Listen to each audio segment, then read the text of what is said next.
Radical. I guess I'll give this a few minutes of discussion, give my thoughts on the Super Mario Brothers movie, which is kind of difficult because I haven't seen the Super Mario Brothers movie, so I can't really give a lot of thoughts on the movie. But I can tell you some things that's going on around the movie. It's got a lot of bad reviews. And some of the criticism I'm reading here makes some sense. They say the story is very, very, very simplistic, kind of dumbed down. Okay, yeah, but I mean, it's the Super Mario Brothers movie. What do you kind of expect from Super Mario Brothers? I'm expecting that, correct me if I'm wrong here, maybe there's Mario and either Peach or Luigi get kidnapped by Bowser, and then he's got a symbol get Toad and some of the others in the Mushroom Kingdom and go save. I guess, Mario's got to save the day. Is that what's going to happen here? I mean, it's a kids' movie. What do you expect? It's not exactly going to be like the greatest writing ever. So what do you expect? It's like one of those critic-proof kind of kids' movies, I would say. One thing that I kind of laugh at is the fact that apparently Mario, the guy who plays Mario, Chris Pratt, doesn't do an Italian voice for the whole movie. I mean, that's not that bad. I mean, I could probably do a better Mario if I really took the time to. It's not my best impression and everything. My Mickey Mouse is better. But I could get how if you're doing lines for that, if you're not Italian, it wouldn't be the best thing for an hour and a half or several hours to record lines as Mario. That being said, though, you're getting paid a lot of fucking money to voice these characters, right? So Chris Pratt, maybe you will learn a little Italian, or at least talk like Mario. Hell, half-ass it. Maybe they can fix some of it in the editing and make you sound, because they do a lot in editing with the voices and whatnot. But apparently what happens is, and correct me if I'm wrong here, I'm reading that they had those voices for a commercial or something, and then they quickly went back to their regular voices. Okay, do I really want to hear a Mario that sounds like Chris Pratt for an hour and a half? If I would watch the movie, which I'm not going to go watch the movie, and I'll tell you why in a while. Near the end of this, I will. And the other guy, I don't know, but same deal with Luigi. And then you have Jack Black. I love Jack Black. Love Jack Black, man. You ever played Brutal Legend? I love fucking Jack Black. He's actually in a really cool video game. I love a lot of things he's in. Tropic Thunder, That would be the one reason I would probably go to see the movie, would be Jack motherfucking Black, right? And he plays Bowser, so I'm like, okay, like, I could see that. Maybe Jack Black could pull off Bowser. But then Seth Rogen as Donkey Kong. Really? Seth Rogen is Donkey Kong? I don't see him as Donkey Kong under any circumstances. Because I would think maybe you have an actor that is big and burly that could actually pull off Donkey Kong.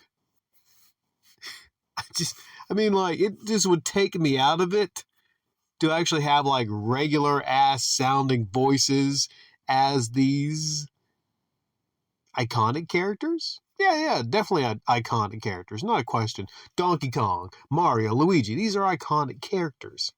That leads me to talk about why this movie is a big success. Not only is it a big success, not only is it beating Sonic in the numbers. Sonic was a big success, right? I think it's crushing Sonic, which I'd predicted.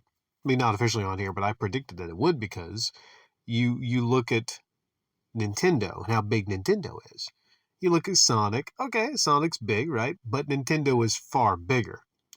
Not only did this movie crush it, but it is the highest sales, grossing, whatever have you, any figures you got. It's 375 million. 377 million? Something like that. It beat Frozen 2. All right, and that's a heavy hitter. That's a Disney heavy hitter.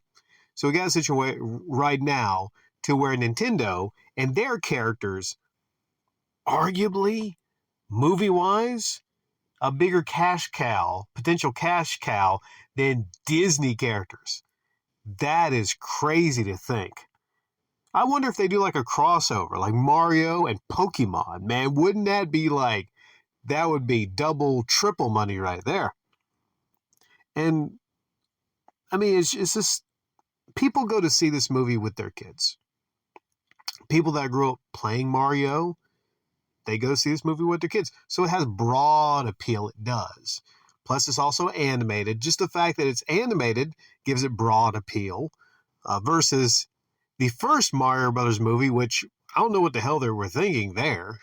That's just funny to look back on that.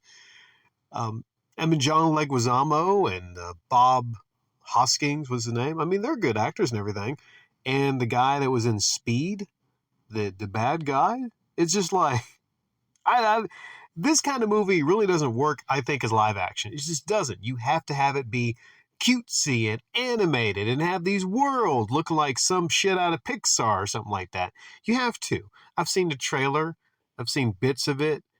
It just, you know what? I mean, I'm not a Nintendo fanboy, so I'm sorry. It's just not for me.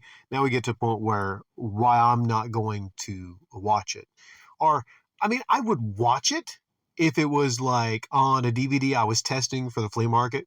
I would watch it if it were on TV and there was nothing else better on.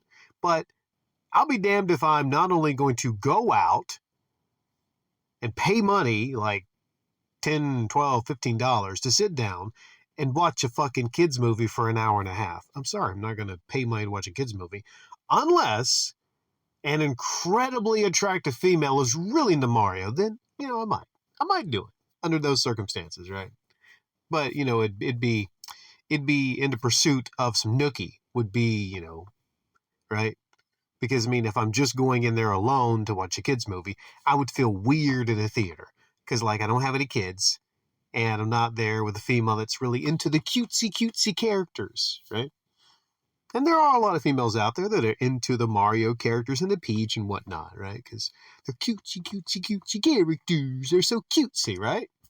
It's the worlds, man. So there's a difference, I believe, in the people that are really hardcore gamers and love the games and whatnot, which is fine. I like a lot of the Mario games. I do. I like playing a lot of the Nintendo games. I do. And then there are the people that just, they're into more of the characters. And damn, I just dropped the phone. They're in more to the characters. And that's why it was such a big success, is because Nintendo exactly knows how to market their characters. If it were just the video games, Nintendo wouldn't be where they are right now. Fact is, you think of the characters. And there are no legendary characters anywhere in gaming that holds a candle to what Nintendo has built. Whether or not they deserve it or not, it's arguable that others, Sony, Microsoft, well, maybe more Sony, not Microsoft, they have legendary characters too in their catalog. But the fact is, Nintendo knows how to do this. They know how to cement legendary fucking characters. Donkey Kong, Mario, Luigi, and Pikachu, you know, the Pokemons and all that kind of stuff. They know what they're doing. So that's why Nintendo, I think, they just have a unlimited possibility here with their worlds that they build. They build worlds, whimsical worlds. And it's really kind of brilliant from a perspective of like what they've done here to actually decades ago turn a system with a little plumber into what it is right now, synonymous. So the question I've asked you going forward, I'm seriously going to ask you this question, since the movie has eclipsed even Frozen 2, a heavy hitter from Disney. Are we getting to the point right now to where Mario is actually a more recognized character than Mickey Mouse? Huh? Mickey versus Mario? Huh? Let me know in the comment section down below. And let me know if you saw the movie. And I don't mean to give any shit. You can be an adult and you can go see the movie and you can enjoy it and everything. I'm sorry, I don't mean to give you shit. Just not something I'm going to do.